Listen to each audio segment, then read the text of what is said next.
जानवर की तरह, जानवर से भी खराब दर्जा दिया गया है बहुजन समाज के लोगों को, पिछड़े और दलितों को। प्रधानमंत्री जी भी नरेंद्र मोदी जी आरएसएस का मोहरा है, ब्राह्मणवाद का एक चेहरा है, पाखंडियों का एक चेहरा है, जिनको आगे कर करके बिल्कुल शिवराज की सरकार राजतंत्र का परिचय देने का काम किया है।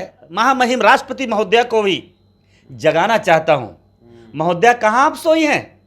आपकी जमीर कब जागेगी? 15 साल के एक दलित लड़का को जिस तरह से नंगा करके मारा गया है, जो खूंटा में बांध कर जो किया गया है, कहां है माननीय मुख्यमंत्री जी? कहां है? बताइए कहां है मुख्यमंत्री जी? मैं आपको भी मैं कह रहा हूं।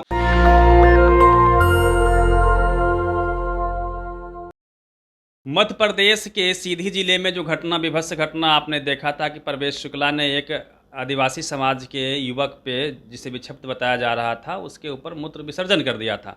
उसके बाद उस पर एनएसए लगाने की बात हो रही है और जिस प्रकार से उस पर कार्रवाई हुई है, बुलडोजर की भी कार्रवाई हुई है, और जो पीड़ित परिवार है, जो पीड़ित व्यक्ति है, उसको शिवराज सिंह चौहान ने बुला के मुख्यमंत्री आवास में उसके चरणों को भी धोया है।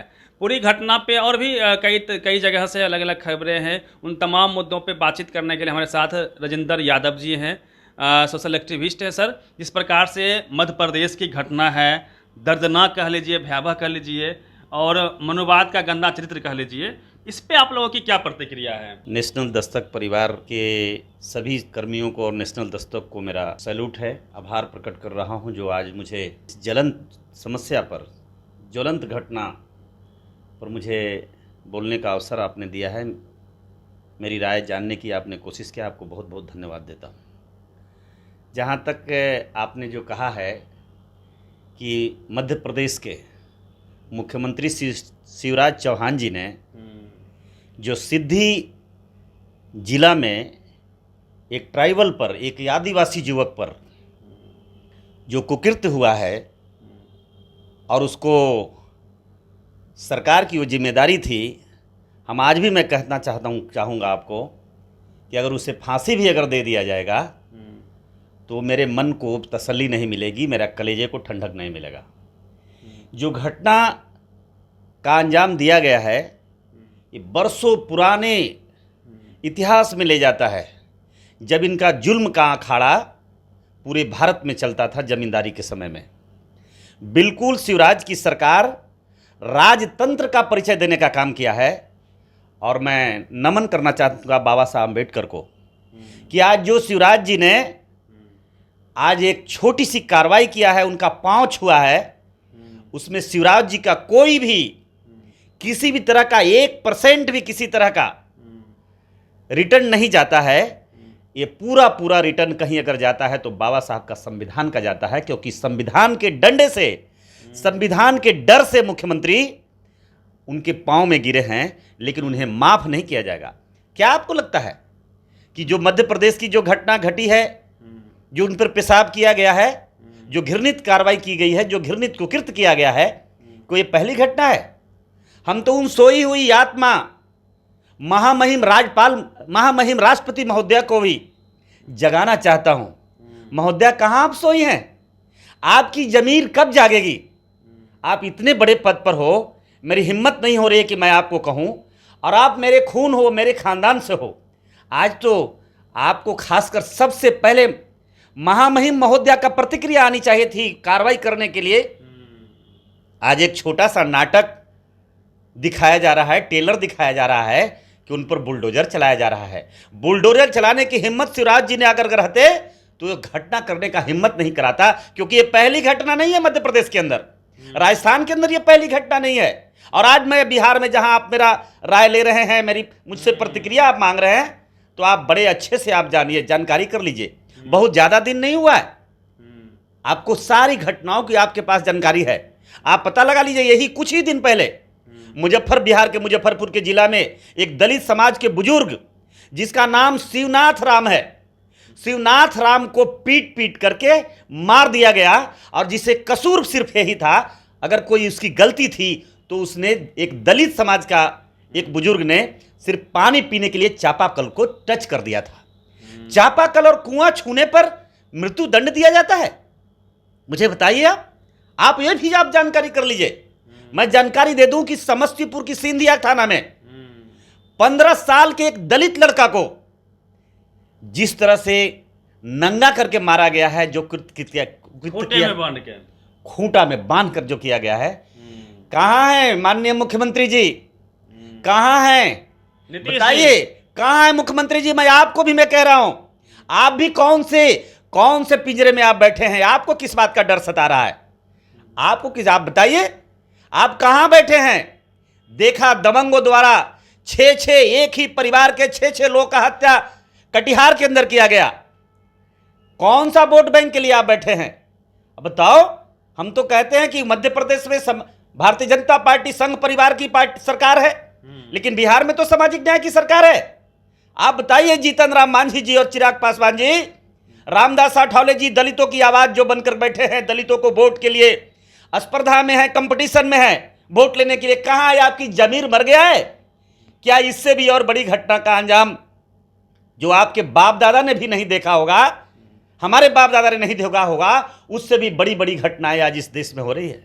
उज्जवल यादव को चंपारण की कहानी है सर। उसे हाल फिलहाल कुछ दिनों पहले उनका सिर मुड़वा के थूक चटवाया गया सामंतियों के द्वारा। वहां भी कार्रवाई सुस्ती दिख रही है। मैं उज्जवल यादव का भी जो घटना हुआ है, मैं उसको भी निंदा करता हूं, और ये भी मैं कहता हूं कि मेरे बहुजन समाज के लोगों, अब तो पानी सर से ऊपर जा रहा है। अब किस इंतजार में बैठे हो? जहां जहां भारतीय जनता पार्टी और संघ परिवार का जहां राज है, जहां भारतीय जनता पार्टी और नरेंद्र मोदी जी की नेतृत्व में सरकार चलाई जा रही है, मैं आपको आंकड़ा देना चाहूंगा। 2018 और 2020 में जहां सरकार है, जहां 38,158 मामले दर्ज SC/ST का हुआ है, उसी मध्य प्रदेश के अंदर हुआ है। ये बात को आप पता लगा लीजिए। और वहां उस राज्यों में जो गृह मंत्री ने डाटा पेश किया है SC/ST के लिए, 19-20 का आप आंकड़ा निकाल लीजिएगा, आपको पता चल जाएगा 49,650 मामले वहां दर्ज हुए हैं। आप बताइए, आप कहते हैं सबका साथ है, सबका विकास है, सबके विकास की आप बात करने की, सबके विकास करने की आप बात करते हैं। बताइए, आप विकास की बात होती तो दलितों पर, पिछड़ों पर इस तरह से जुर्म होता? चापाकल पर पानी छूने पर, किसी व्यक्ति को मोहर पहन लेने पर, किसी व्यक्ति को कुआं पर चले जाने पर, किसी व्यक्ति को आम के बगीचा में आम एक ले लेने पर, एक छोटे से बच्चा चॉकलेट, आपको मालूम है वो भी घटना कि एक दुकान से एक सिर्फ 2 रुपया का चॉकलेट भी नहीं था, 2 रुपया के चॉकलेट के लिए निर्मम हत्या कर दिया गया। तो हम आज भी मैं बताना चाहूंगा समाज के लोगों को कि समाज के लोगों, आप जागिए। काश अगर आपकी सरकार होती, देश में आप जागे होते, जो आज भाग्य और भगवान के नाम पर बैठे हैं, या आज उसी की सजा है जो पूरे देश में आपका अपमान सहने को मिल रहा है। एक सर सीरियस सवाल है, क्या लगता है कि 75 साल अमृत महोत्सव देश मना रहा है, मोदी जी मना रहे हैं, 75 साल संविधान लागू होने के बाद भी क्या मनुवाद संविधान पे हावी है? देखिए, 75 साल आप कह सकते हैं, 75 साल हम नहीं कह सकते हैं। 75 साल उनके लिए खुशी होगी कि आज़ादी का ये 75 साल है। आज भी हम गुलामी की लड़ाई लड़ रहे हैं, गुलामी के खिलाफ आज़ादी के लिए लड़ रहे हैं। ये मेरे लिए आज़ादी की लड़ाई है। हम आज़ाद होते और मेरा भी आज़ादी में भागीदारी होती, आज़ादी का अगर चादर हम लेके बैठे होते तो हमारे ऊपर इतना बड़ा जुर्म नहीं हुआ, हमारे वंशजों पर इतना बड़ा जुर्म नहीं होता। पेशाब शरीर पर नहीं किया जाता, जानवर की तरह, जानवर से भी खराब दर्जा दिया गया है बहुजन समाज के लोगों को, पिछड़े और दलितों को दिया गया है। आप मुझे बताइए ना, ये सर, ये जो जाति की हनक और सनक आती है, कहां से आती है? क्या लगता है आपको कि उनके जो लोग सिस्टम बैठे हुए हैं, क्या उनको मदद करते हैं? जाति की जो सनक और भनक जो आप देख रहे हैं, उसका सीधा सीधा अगर कोई जिम्मेदार है तो हमारे बहुजन समाज के लोग हैं।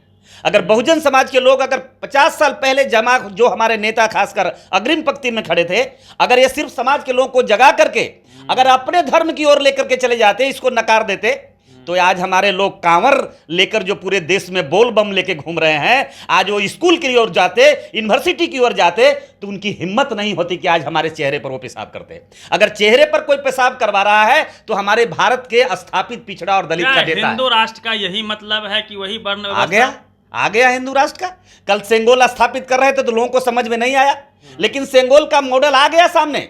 जो सेंगोल स्थापित हुआ, अब भी अफसोस की बात है कि देश के राष्ट्रपति महामहिम के साथ आज उसी ब्राह्मण परिवार में जन्मने वाला रेल मंत्री को अंदर पूजा कराया जाता है पंडित के द्वारा। लेकिन बस इस अफसोस की बात है कि आदिवासी की बेटी देश के सर्वोच्च पद पर रहने के बाद भी मंदिर के गर्भगृह में जाने से रोका जाता है। इससे बड़ा बुरा दिन इस देश में हमको और देखने को क्या मिलेगा? तो मंदिर का नियम है सर, बिना पूछे या बिना बताए नहीं जा सकते। तो यानी स्पष्ट है कि हम हिंदू नहीं है, हम बिल्कुल अछूत है।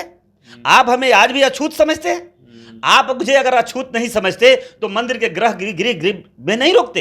अगर अछूत नहीं समझते अखिलेश यादव के आवास को गंगा जल से नहीं धुलवाया जाता। आप लोग को क्या लगता है कि हिंदू राष्ट्र के बहाने ये लोग ब्राह्मण वर्ण या वैदिक धर्म स्थापित करना चाहते हैं? नहीं, इनका पुराना स्ट्रेटजी है, कई वर्षों से जो चला रहे हैं, एक कायम रखना चाहते हैं। ये कोई नई बात नहीं है। ये हमें हमारे समाज लोगों को डरा के, धमका कर, कुचल कर, पहले लोग तलवार दिखा दिखा कर, जब राजतंत्र था, जब बाबा साहब का संविधान आया तो उस संविधान में संविधान में हम आस्था जरूर रखते हैं, लेकिन बाबा साहब के द्वारा दिया हुआ वोट पर चोट नहीं दिया। अगर चोट देते तो पार्लियामेंट में अगर हमारी सरकार होती, अगर हमारा सुनिए ना सर, आप लोग आप सेम लड़िएगा, अपर बैकवर्ड्स लड़िएगा, तो मुस्लिम को टाइट कौन करेगा? नहीं, मुस्लिम कोई बाहर का थोड़ी है। हमें कोई, आज भी मैं कह रहा हूं, बिल्कुल मुसलमानों से हमें कोई शिकायत नहीं है। आज भी दलित और पिछड़ों के लिए मुसलमान कहीं से भी दुश्मन नहीं है। पिछड़ा भी, ये भी मुसलमान, वोट देने वक्त आप हिंदू हो जाइए, भारत में अधिकार के वक्त आप भारत में ये भी पिछड़ों, जो खासकर दलित ये हैं, आपको मुस्लिम समाज है, ये भी इनका सताया गया, इनका शिकार है 100%। मुझे उनसे कोई शिकायत नहीं है। मुझे शिकायत इस देश में ब्राह्मणवाद और पाखंड से है, मुझे शिकायत सामंतवाद से है, मुझे अगर कोई शिकायत है तो मनुस्मृति से है, मुझे शिकायत है तो वेद से है। जिस वेद में 6000 जातियां और उसकी 7 जातियां, 42,000 जातियों को भारत बनाया।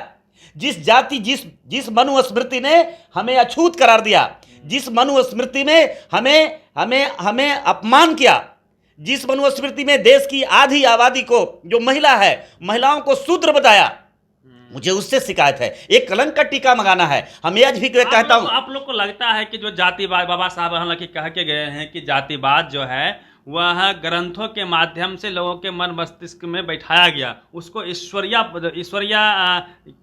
तरह से ईश्वरिया बता दिया गया उसको, कि ईश्वर द्वारा जो है जात पात बनाया हुआ है। नहीं, ईश्वर हम समझते हैं आज भी, ईश्वर अगर कोई हमारा है तो हमारे बाबा साहब अम्बेडकर है।